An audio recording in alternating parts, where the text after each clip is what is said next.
Hi and welcome to episode 26 of Adventures with Flowers TV with me, Kendall Platt, where I chat about all things mindful gardening and floristry.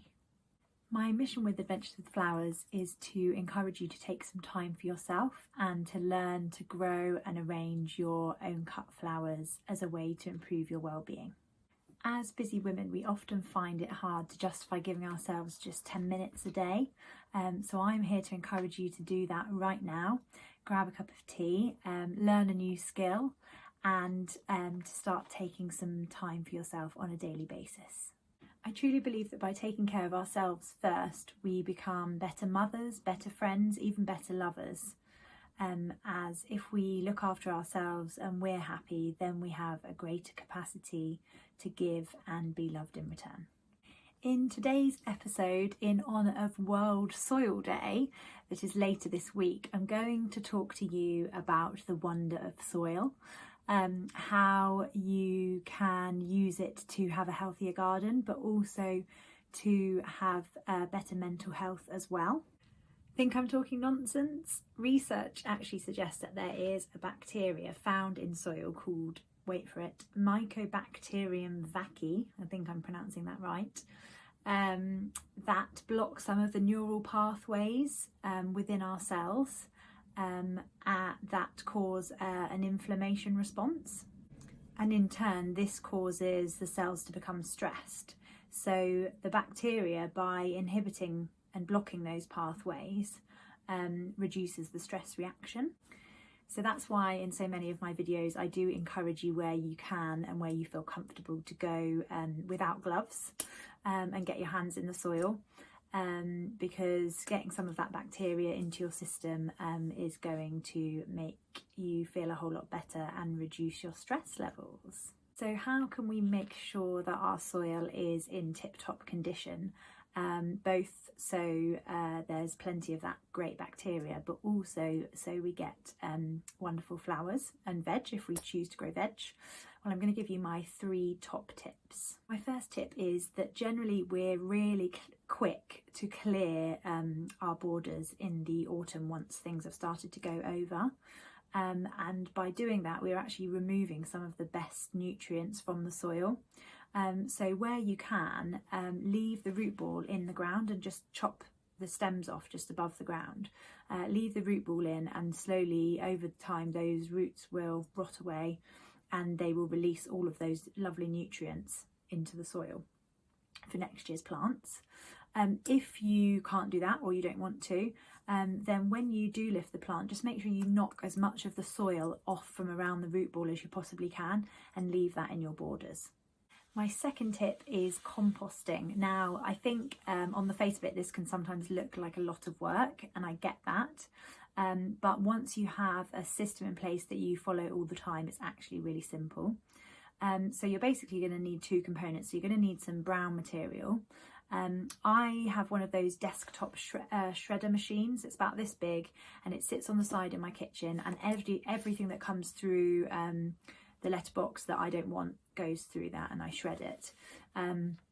I then use that in my compost bin. Other examples of brown waste are things like dry leaves and also straw, but obviously the benefit of the paper shreds is that they're free and that they're available all year round, whereas obviously dry leaves are only going to be available maybe in the autumn.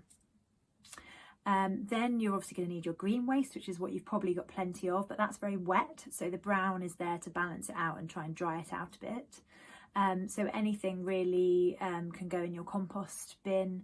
I try and avoid putting loads of weeds in if I can, just because I'm always paranoid that they're going to come back again next year. Having said that, I do actually have a hot compost bin which does kill all the weed seeds. And because I have that, I also need to add wood chip into the mix in the hot compost. So, but if you don't have a hot composter, then you don't need to worry about that bit. So a top tip regards composting, and this is true of whatever compost bin you are using, is to try and chop everything that you put in into small chunks, so sort of no more than about 5 centimetres. I know this seems like a real ball ache, but it does just mean that everything will rot down so much quicker, and you will have lots of lovely compost much sooner. Once your compost is formed, you can then spread that on your garden, and all of those nutrients that were in your green waste that you put in will go back into the soil. And my last tip for improving your soil, number 3, is to use green manures. So if you have a patch of soil that's going to stay bare over the winter, in the autumn you can sow green manure into it.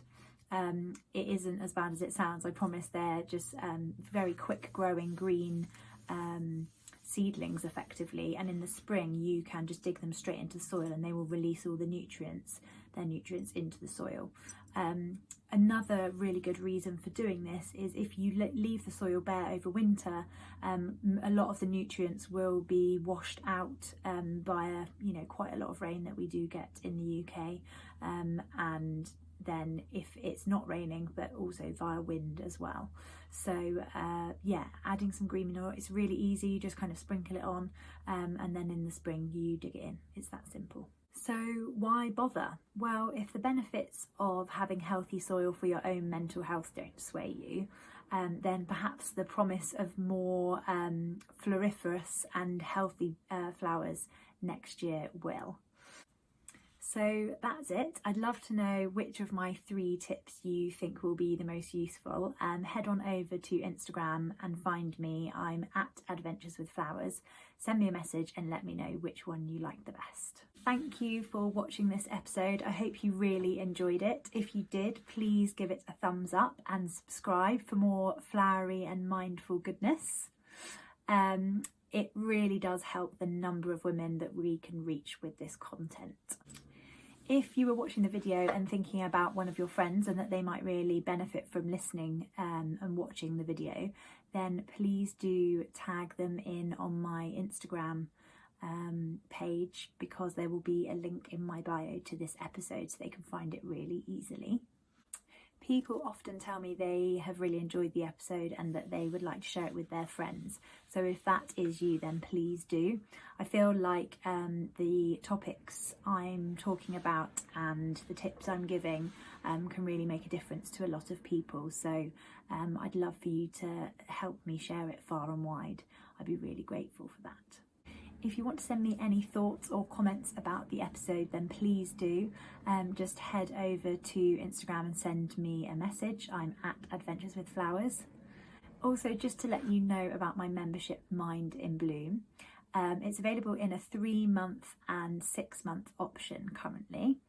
Not only will you get a monthly box filled with a mindful and seasonal gardening activity, but you will also get access to loads of different resources that teach you all sorts of different gardening techniques and also different floristry techniques.